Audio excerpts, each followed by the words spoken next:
High welcome छ हजुरहरूलाई हाम्रो एनबी फ्यामिलीमा। आज चाहिँ सिधै किचनतिर लाग्दैछौँ। हजुरहरूलाई अब गेडागुडी भुटेर राखेर कसरी अचार बनाइन्छ साँधिन्छ भन्ने र हजुरहरूलाई सिकाउने छु मैले जानेको। ल म किचनमा नि आइसकेँ।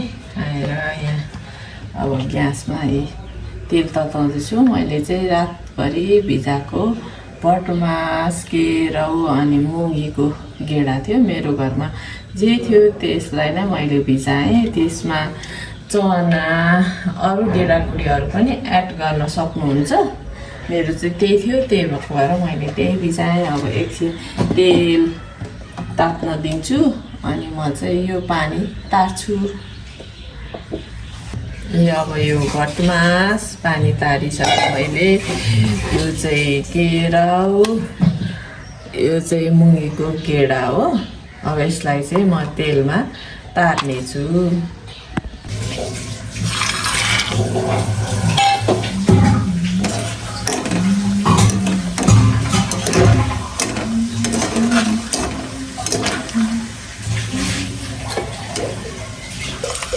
यसरी तार्ने अनि यो चाहिँ अब पड्किन पनि थालिसक्यो। बिर्को नि लिएर ठिक्क पर्नु होला, कहिलेकाहीँ चाहिँ धेरै पड्किन्छ। यसलाई छोप्नुपर्छ। यसरी तार्ने यो हुन लाग्यो। अब यसलाई म निकाल्छु। त्यसपछि केराउलाई गर्नेछु। केराउलाई तेलमा तार्ने।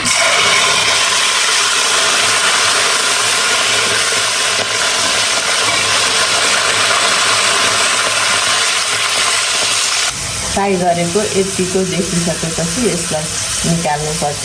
अघि चाहिँ गुचुचु फिटहरू जस्तो आइरहेको हुन्छ, त्यो चाहिँ अलिक कम भइसकेपछि यतिको भइसकेपछि निकाल्ने हो।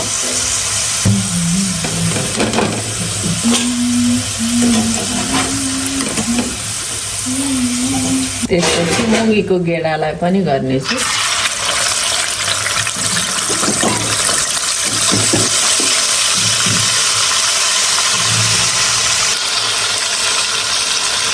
त्यसपछि बदामलाई पनि फ्राई गर्न हाल्यो।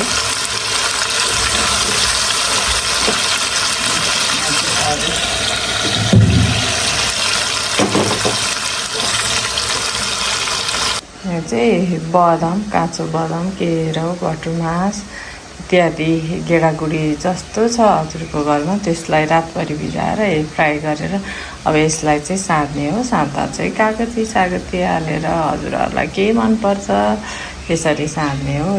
यसरी अब भुटेर रेडी भइसक्यो। अब यसलाई चाहिँ म सार्ने छु।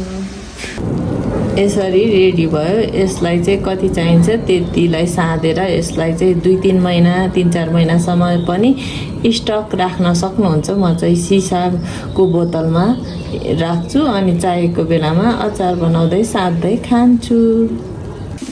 अब यो गेडागुडीलाई चाहिँ सराबर सार्ने अनि हजुरहरूलाई कति चाहिन्छ त्यो अनुसारले सार्ने। मैले त्यहाँ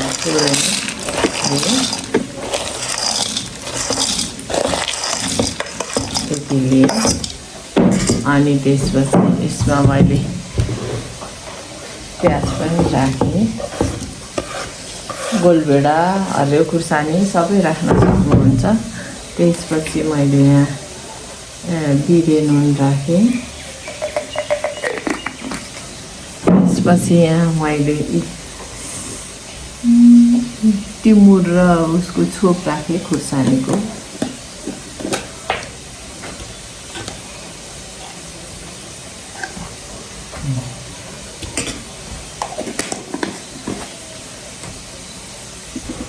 त्यसपछि यहाँ म नुन राख्दैछु। नुन चाहिँ आफ्नो स्वाद अनुसार राख्नु होला। हरियो खुर्सानी, लसुन, अदुवा सबै राख्न सक्नुहुन्छ। अनि त्यसपछि अब तिल छ भने तिल पनि राख्न सक्नुहुन्छ। अब म चाहिँ यसलाई चाहिँ कागतीको रस राखेँ मैले यहाँ। यसलाई चाहिँ यसरी हल्का मोल्नेछु।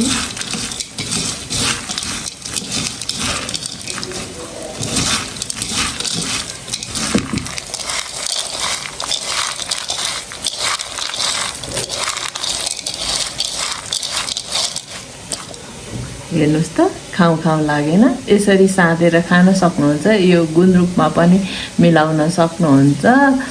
यसरी नै हामी चाहिँ खानेछौँ। हजुरहरू पनि अब आफ्नो स्टाइलले पनि बनाउनु होला। मैले चाहिँ यहाँ अब मेरो स्टाइलले हजुरहरूलाई सिकाउँदैछु। यसरी बनाएर खान सक्नुहुन्छ। यो चाहिँ निकै नै मिठो हुन्छ। मलाई चाहिँ मिठो लाग्छ, हजुरहरूलाई पनि अवश्य मिठो लाग्छ होला भन्दै यो भ्लगबाट बिदा चाहन्छु। अर्को भ्लगमा अर्को रेसिपीहरू पनि लिएर आउने नै छु भन्दै बिदा चाहन्छु। By by.